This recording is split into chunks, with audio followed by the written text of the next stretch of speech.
Well, then came the MTV gig. Mm-hmm. Now, at the time, there was Yo MTV Raps. Correct. There were black people on MTV. Downtown Julie Brown. Yeah. But she was like one of the OG. You had Fab Five Freddy. Well, that was Yo MTV Raps. Yeah, so Fab, so just to give you the landscape, when I come into MTV, it is 91. It is going into 92. Fab and Ed Lover and Dre have Yo. Well, wait, hold on. Yo was originally Fab Five Freddy, and then they switched to Ed and Dre. But he was still on there a little bit. Okay, yeah, I guess so. So it's kind of like, yeah, you know, they shared it a little Yeah, but Ed and Dre took over the actual Yo MTV Rap show. They took over that show. Exactly, yeah. Fab was doing like special stuff. Exactly. Popping in, popping out. Mm-hmm. So they were the three African-American people in the hip-hop game. We had Downtown Judy Brown back then. Julie Brown. Downtown Julie Brown, my bad. Downtown Julie Brown was doing a dance show. Yep.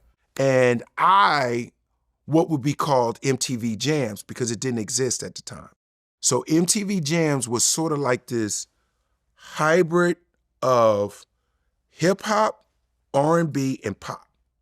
So you could have Boyz II Men, Nas, SWV, or LL Cool J. So that was kind of like the cluster of artists that would be my show. Okay.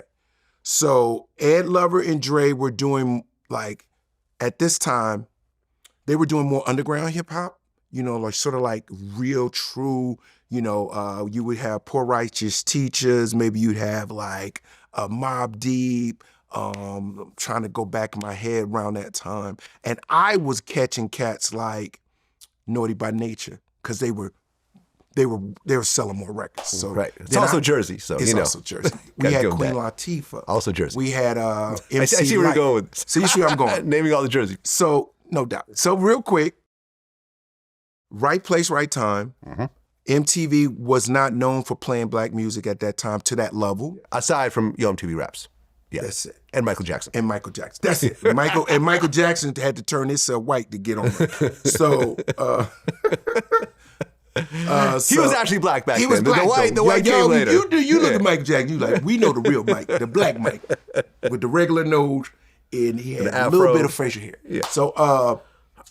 So I came in at the time when the doors were opening, and it was literally the wave of a lifetime. Because at this moment, they were opening up the doors to so many different types of artists.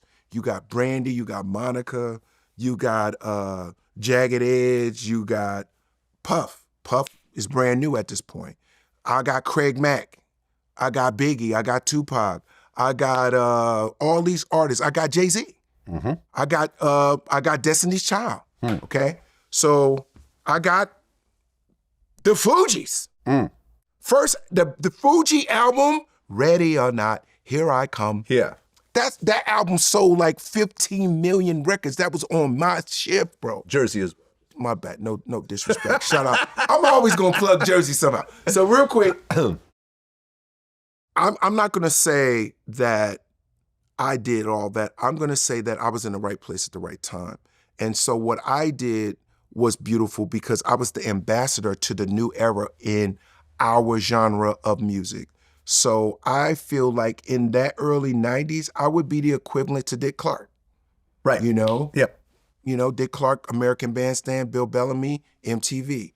I was in more suburban white households than any African-American house at the time because MTV was like crack cocaine to young kids. It was the coolest place. Yeah. It was pop. Well, it was a source of information. Music videos, period. I mean, literally the only place to see a music video was MTV. Period. Unless you stay up late and watch like Night Tracks or Radio 1990. Yeah, you had to write video music boxes. Yeah, Yeah. Video music box if you're living in New York. But, That's LA didn't really have that, or the Bay didn't have that. So yeah, you were in the epicenter of all forms of pop music. Correct. Hip hop, R&B, dance, regular pop, everything. Let me tell you when I knew I was that guy. When the heads of A&R people were having meetings with me about their artists. Like, that's when I said, oh shit, this shit is real. Like when I was at the launch publicity shoot for NSYNC. When I was at New Kids on the Block when they was doing Tiger Beat, I'm there. When I'm at Jive Records and they're about to launch Justin Timberlake as a solo artist, I was right there. Like, there were so many moments. I was in the studio with Rodney Jerkins doing the Mary album. I was at, where else? I'm just give you like the moments, like literally like Junior Mafia when they were under Biggie, you know, and they're coming, you know, up and Lil' Kim is at the video shoot. Like, these are moments in hip hop that I'm just trying to paint the picture that'll never happen again. So a lot of people are making money. You know, a lot of guys that I knew and girls were in the music business. They were young executives. They had budgets. They were spending a lot of money on videos, music videos. You know, they were really well done movies to launch the artists. So I'm like, man, this shit real. And I'm getting plaques for, you know, the Velvet Rope album. I'm getting plaques for Genuine. I'm getting plaques for the Fugees or whatever. And I'm like, yo, man, I'm really in this music game. I'm going to the Grammys. I'm going to the Soul Train Awards. So I was just like, wow, this is a really cool ass wave. Next thing you know, I'm hosting, I'm presenting, I'm on stage with Janet Jackson, I'm on stage with Michael and Biggie. Go back and look at this shit. This shit is crazy. It's me and Big, bro. Me and Biggie is on stage, man. I'm like bugging because I'm looking at Janet and I'm not even tripping off of Biggie because he not Biggie yet. Yeah. He's just a young black artist that's on fire in New York.